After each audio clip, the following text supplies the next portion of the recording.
So now I'm just telling stories that are interesting to me. This one involves a woman, we'll call her Gita, who was on the parikram path. This takes place in Vrindavan in about 1997. She was walking alone in the parikram path on broad daylight, and very small, kind of a 5'2", 108-pound woman. And she was walking and seeking solace. She hadn't been an initiated devotee very long. And suddenly, a local man, about 6 feet tall, came riding up behind her on a bicycle. He threw his bicycle on the bushes and jumped on her back and tried to embrace her.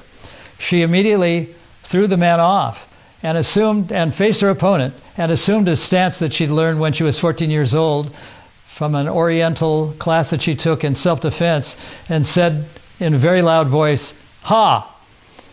Well, the man freaked out as soon as he saw her and heard it, and got on his bicycle and rode off as fast as he could. And that was the end of that.